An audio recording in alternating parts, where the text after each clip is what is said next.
Hey guys, welcome back to my channel, or if you're new here, welcome. Today for the true crime story, we are going to be covering the murders of Abigail Williams and Liberty German. Both young girls were brutally murdered in their small town of Delphi, Indiana. So I want to go over this case because it is fairly new. It's just over a year old. So I'm hoping that this, sheds some light on everything that happened and helps spread the word. And hopefully the families can get some answers that they've desperately been looking for. So let's get into the details of what happened.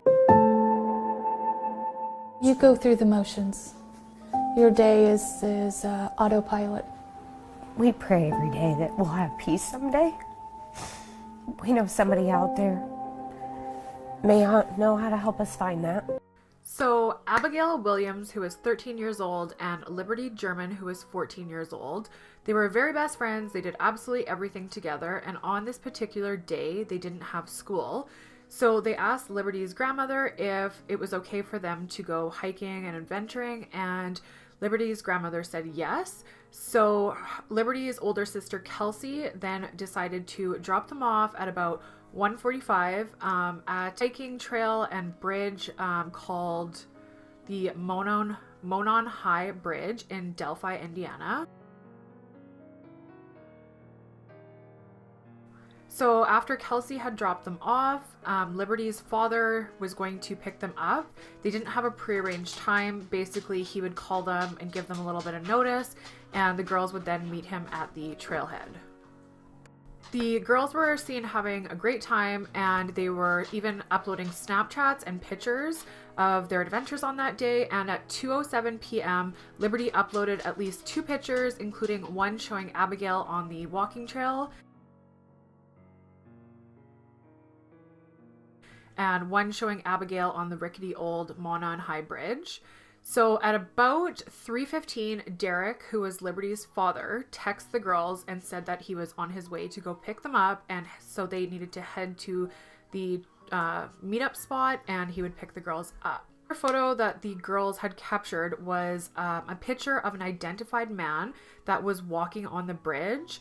And they basically compiled images and some video off her phone and realized that the man was coming up on the girls really quickly. The bridge was old and the wood on the bridge was rotten and there was lots of holes on it. So the girls had to be really careful when they were walking across it, as the bridge was really high up in the air. They looked into the footage. The man was really catching up on them, and it must have creeped them out to the point where Liberty pulled out her cell phone and decided to take a picture and a video of the man. America is a nation of detectives today, trying to identify the suspect in this photo and this voice. So at approximately 3:14, Derek, Liberty's father, called the girls again, and he was going to tell them that he was there, ready to pick them up. So he couldn't get a hold of them. He started to get really nervous and continually call Liberty's phone, and she wasn't picking up. So he called Liberty's grandmother, and Liberty actually lived with her grandparents at the time, and he told her what was going on. So Liberty's grandmother then tried to contact the girls and couldn't. So it was at that point that they decided it was time to call law enforcement.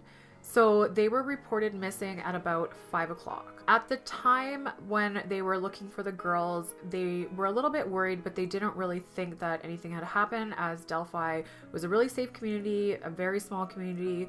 Nothing like this had ever happened before. So they were a little bit worried and probably a little bit annoyed, but they didn't suspect anything too dangerous. They just thought the girls, lost track of time. So the family members came to the area and started searching.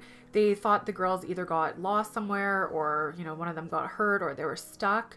So the family didn't report them missing to the authorities until about 5 o'clock. That is when it was starting to get a little bit dark and they were starting to get really nervous. So they called in the authorities, and over 100 people came and immediately started searching. The police at the time didn't suspect foul play because of the ages of the girls. It didn't warrant an Amber Alert. There was no reason to suspect foul play, so there was no Amber Alert released. So the searchers continued to scour the area looking for signs of the girls, and when it got dark, the search was called off for the night and they were going to resume the next morning. So on February 14th, a searcher from the search and rescue team found both girls' bodies.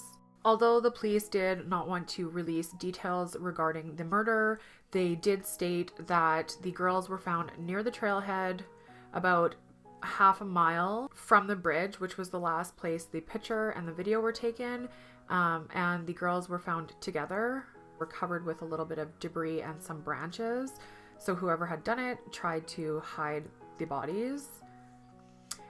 It was then said that Liberty German died pretty much immediately, and that Abigail ended up surviving until the next morning. So it was the next morning when her body was found, which is so sad and so unfortunate.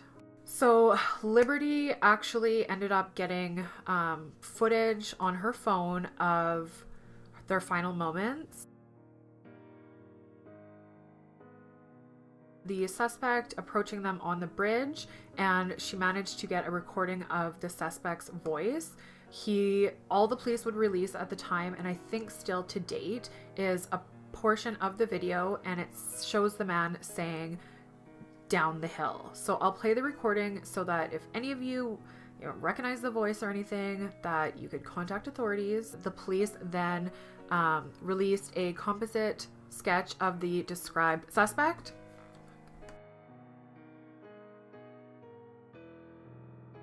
So on July 17th, when the police released a composite sketch of the suspect, they described him as a white male between 5'6" and 5'10", and that he was weighing between 180 to 220 pounds, and he had reddish brown hair. So the problem with this is the sketch and the footage from Liberty German's phone seem to show two different looking people. Some say, nobody knows for sure if it's the same person. So initially, the girls' bodies were found on somebody's property, and the man's name was Logan, and he was arrested, questioned regarding the girls' murders. However, he was cleared.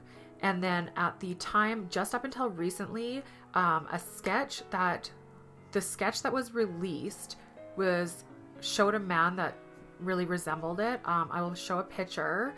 And so this man was named Daniel Nations, and he was from Colorado, sex offender in Indiana, and he was driving a car with expired Indiana plates at the time of his arrest.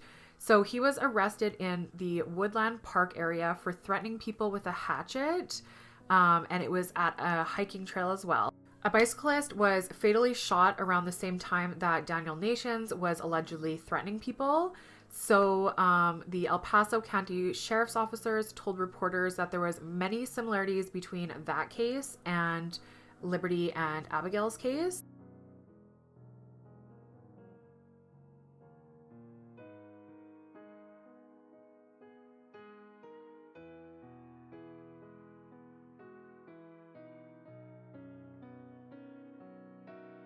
I think this case is extremely sad. I really feel for the families that are involved. I think it's amazing that the community of Delphi, Indiana really came together to support the family in everything that they were going through.